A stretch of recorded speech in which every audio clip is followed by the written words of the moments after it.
नमस्कार. मी डॉक्टर राजेंद्र पोळ येथे ग्रहतारे बोलतात ज्योतिष कार्यालय निप्पाणी. शनी बदल होतोय. कुंभेतून शनी मिनेला येतोय आणि मिनेतल्या शनी कोणाला चांगला होणार, कोणाला वाईट होणार याच्याबद्दल बऱ्याच गोष्टी ह्या सांगितल्या जात आहेत. त्यामुळे शनीबद्दलचं जे कुतूहल आहे, हे कुतूहल कसं झालंय वाढलंय. पण शनी हा काय आजच बदलत नाहीये. तो प्रत्येक 30 महिन्याला बदलत जातोय. वर्षानुवर्ष हा बदलत आलेलाच आहे. मग तो कुठल्याही स्थानामध्ये येऊ दे. मग शनीला न घाबरणारा माणूसही नाही. बरोबर आहे. शनी हा एक असा ग्रह आहे, की जो ग्रह पूर्ण पत्रिकेच्या ठेवणीला बदलणारा आहे आणि स्वतंत्र प्रभाव पाडणारा ग्रह आहे. पत्रिकेमध्ये स्वतंत्र प्रभाव पाडणारे 2च ग्रह. एक शनी आणि हर्षल. मग शनी या ग्रहाच्या निवारणासाठी म्हणून लोकं दर शनिवारी मारुतीला जातात.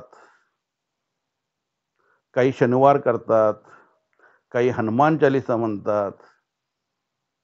बऱ्याच गोष्टी की नाही चाललेल्या असतात. मग मारुतीला गेलं की काळे उडीद, तेल, मीठ याही गोष्टी देतात. मग याच्या मागची की नाही खरोखर कारणं काय असतील?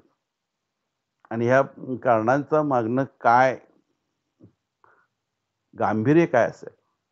आम्ही कुठली गोष्ट दुसरा करतोय म्हणून आपण करतोय. माझा बाबा करत होता म्हणून मी करतोय. पण ही गोष्ट बदलना झाली. याचा अभ्यास की नाही जर केला आपण, तर शनी आणि मारुती हे गणित की नाही काय आहे?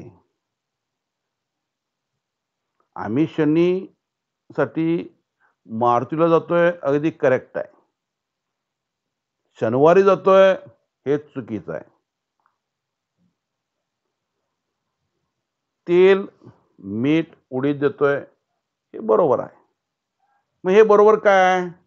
इथं शनीचं प्रिय आहे हे आहे म्हणून नव्हे.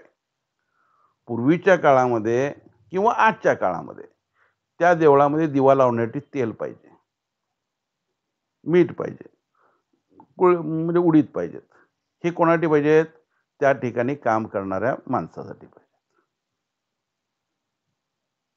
मग ही परिस्थिती आज आहे. ती पूर्वी नव्हती का? होती. आज लाईट आल्या. पूर्वी लाईट होती का? नाही.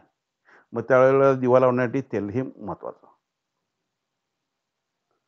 मग मारुतीनं रावणाच्या कैदेत असलेला शनी सोडवला. म्हणून मारुतीला शनी 7.5 त्रास देत म्हणजे शनी हा मारुतीला त्रास देत नाही. म्हणून 7.5 मध्ये शनीला मारुतीला जायचं. हे कारण आहे? नाही. हे कारणच असू शकत नाही. का असू शकत नाही? तर डॉक्टर वर्तक यांच्या म्हणण्यानुसार आणि त्यांच्या गणितानुसार अगदी ते गणित मला देखील पटतंय. इसवी सन पूर्व 5300 वर्ष महाभारताचं युद्ध झालं. म्हणजे आत्तापासून 7300 वर्ष पूर्वी महाभारताचं युद्ध झालं. त्याच्यापूर्वी 300 वर्ष हे रामायण झालं. म्हणजे आत्तापासून 7600 वर्षापूर्वी काय झालं? रामायण झालं. त्यावेळेला मारुती आला. त्या मारुतीनं की नाही रावणाच्या की नाही कैदेतनं शनीला सोडवला. म्हणून आम्ही शनीची पण असं की नाही नाहीच आहे. आपल्या पृथ्वीवरच्या सृष्टीचा नाश होऊन ती जे पुन्हा पुन्हा डेव्हलप झाली, हे कोण म्हणतंय? शास्त्रज्ञ म्हणतात. नासासारखी म्हणजे संशोधन केंद्र म्हणतंय. आपलं भारतातलं नाही संशोधन केंद्र तसं म्हणतंय. मग आपलं कल्पवृक्ष काय सांगतंय? तर कल्पवृक्ष ही तेच सांगतंय, की आपल्या पृथ्वीवरच्या सृष्टीचा, मानवाचा नाश झाला. म्हणजे सगळी सगळी संपली असा भाग नाहीये तिथं. काही ठराविक संपली, काही ठराविक सगळी मेली. त्यामध्ये अधोगतीला गेली. नंतर पुन्हा प्रगती झाली. हा भाग इथं आला. आपण याचं एकच उदाहरण घेतलं तर तुमच्या सगळ्या गोष्टी लक्षात येईल. 28 युगे विठेवरी उभा. आपला पंढरी म्हणजे विठ्ठल हा 28 युगे कुठं आहे? विटेवरती उभा आहे. मग 28 युगे म्हणजे काय? ह्या शास्त्रकारांनी सांगितलं 10,000 वर्षाचा माणूस जगत होता. त्याला 100 वर्षाचं की नाही म्हणजे त्याला एवढं-एवढं की नाही पाय होतं, तेवढं होतं. काही नाहीये. काहीही नाही. ह्या सगळ्या थापा आहेत. ह्या लोणकडी थापा ह्यानी मारलेल्या थापा आहेत. प्रत्येकाचं आयुष्य की नाही तितकंच आहे. पूर्वी थोडंसं जास्त असेल. अगदी जास्त म्हणून कोणी जर आपण विचार नाही केला तर भीष्माचार्य म्हणजे इच्छामरणधारी म्हणून आम्ही भीष्माचं वर्णन करतोय. सर्वात म्हणजे वृद्ध. मग त्याचाही आम्ही विचार नाही केला तरी देखील की नाही तो 4 पिढ्याच्या वरती म्हणजे 120 वर्षाच्या वरती गेलेला नाहीये. आणि आजही पृथ्वीवरती 120 वर्ष आणि 130 वर्ष जगलेली माणसं आहेत. म्हणजे हाही प्रश्न नाहीये. मग युगाची कल्पना कशी आली? तर युगाची कल्पना ही कल्पवृक्षाच्या गणिताप्रमाणे आली. आणि कल्पवृक्षाचं गणित म्हणजे आपण राहून केतूचं गणित इथं गणित केलं पाहिजे. प्रत्येक 72 वर्षाला 1 अंश राहून केतू चालतो. असं 360 अंश चालण्यासाठी त्याला 25,920 वर्ष लागतात. त्याचे समान 4 भाग केले की येणारं जे गणित आहे त्याला आपण काय म्हणतो? युग म्हणतो. आणि युग किती उभा आहे? 28 युगे. त्याला गुणिले 28 त्याचं गणित किती होतंय? 1,82,000 इतकं गणित आज होतंय. त्याच्यामध्ये कल्पवृक्षाने किती होतात? 6 होतात. आमच्या म्हणण्यानुसार 7 वेळा, त्यांच्या म्हणण्यानुसार 6 वेळा ही सृष्टीचा नाश झाला आणि पुन्हा नाही आला. ठीक आहे. म्हणजे इथं मारुतीने रावणाच्या कैदेतनं शनीला सोडवलं हे गणित आपल्याला काही पटत नाही आणि ते पटलेलं नाही आपल्याला. मग शनीच्या 7.5 आम्ही कोणाकडे जायला पाहिजे? मारुतीला जायला पाहिजे. हे गणित मात्र बरोबर आहे. हे मगाशीही म्हटलं मी. मग ते कसं? आज बघा, आत्ता ह्या जगामध्ये सगळ्यात मोठी जी लोकसंख्या आहे ती ख्रिश्चनांची आहे. 2 नंबरला आहे ती मुस्लिम आहे आणि 3 नंबरला नगण्य आपण हिंदू आहे. मुस्लिम समाज किंवा ख्रिश्चन समाज हे त्यांच्याकडे प्रार्थना करायचं झालं तर त्यांच्या पूर्वजांच्या कबरीवर जाऊन तिथली साफसफाई करून तिथं फुलं टाकून त्यांना नफील नमाज पढतोय. त्यांच्या नावानं दुआ करतोय. रोज घरामध्ये नमाज पढतोय. त्यांना बक्षतोय म्हणजे त्यांना देतोय. म्हणजे तुम्हाला जन्नतमध्ये जाल असं हे ठीक आहे. तुम्ही काय करताय? तर तुम्ही तुमचे पितर घरामध्ये पुजताय. किती पुजताय? 3 पिढ्या. म्हणजे वडील, आजोबा आणि पणजोबा. जर एखाद्या घरामध्ये निर्वंश असतील तर तो निर्वंशही पूजला जातोय.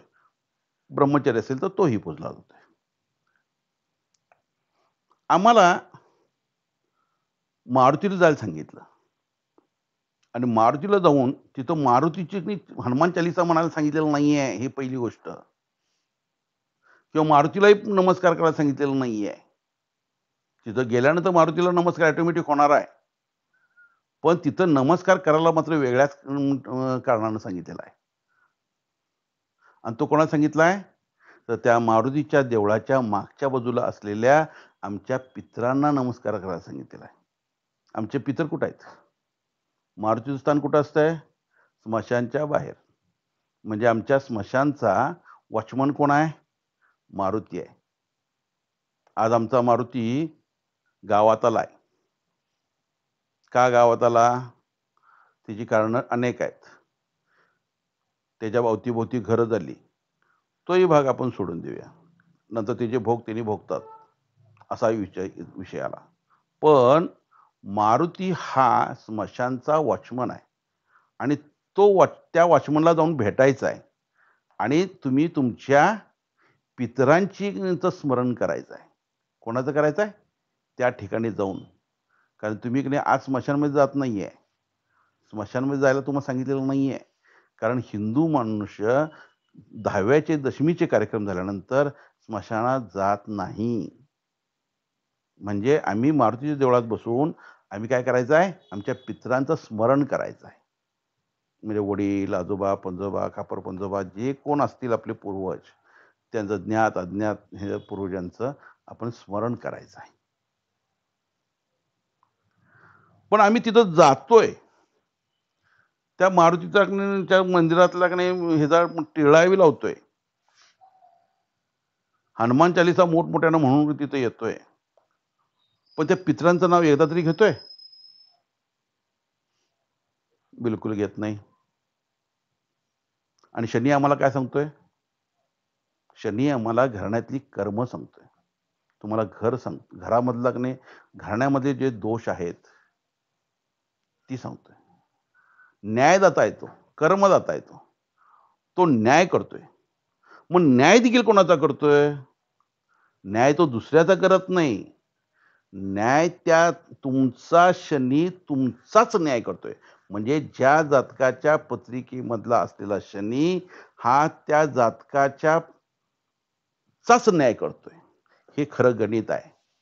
न्यायदाता म्हणजे आपण न्यायाधीश आहे आणि दुसऱ्याचा पण न्याय करणार आहे वगैरे अशी काही भानगड नाहीये. तर माझ्या पत्रिकेतला शनी हा माझाच न्याय करणार आहे. मग तो चांगलाही करेल आणि वाईटही करेल. आणि हे कशावर करणार आहे? कर्मावर करणार आहे. आणि कर्म कधी केलंय मी? मी ह्या जन्मातही कर्म केलंय, मागच्या जन्मातही केलंय, त्याच्या मागच्या जन्मातही केलंय. मग ही गोष्ट कशी आली? तुमच्या घराण्यामधून आली. जी घराणे, आईचं घराणं आणि वडिलांचं घराणं, अशी 2 घराणे आली. आम्ही जातोय तिथं, पण त्या ठिकाणी आम्ही काय करायला पाहिजे ते करत नाही. त्यामुळं आम्हाला की नाही, मनी नाही भाव, देवा मला पाव, असला प्रकार झालाय. तुम्ही कुठं जाता, का जाता, कशासाठी जाता, याचा जोपर्यंत उच्चार होत नाही, तोपर्यंत काहीही अर्थ राहत नाही. आपण एखादा संकल्प करतोय, त्यावेळेला संकल्पामध्ये काय असतंय? संकल्पामध्ये हेच असतंय, की मी हा विधी कशासाठी, का करतोय आणि हे झाल्यानंतर मी त्याची परतफेड कशी करणार आहे, यासाठी संकल्प असतोय. तिथं गेल्यानंतर तुम्ही तुमच्या पितरांचं स्मरण करता का? नाही करत. म्हणजे तुम्ही तुमच्या वॉचमनला जाऊन भेटता आणि तिथनं परत येता. म्हणजे तुम्हाला तुमच्या पूर्वजांनी भेटायला सांगितलंय. पण का सांगितलंय? याचं गणित मात्र झालं. शनीची भीती घातली, शनी आणि मारुती काहीही संबंध नाहीये साहेब. शनी आणि पितर असा संबंध आहे. शनी आणि पितर असा संबंध आहे. आणि ते पितर कुठं आहेत? स्मशानात आहेत. आणि स्मशानचा वॉचमन कोण आहे? तर मारुती आहे. धन्यवाद. नमस्कार.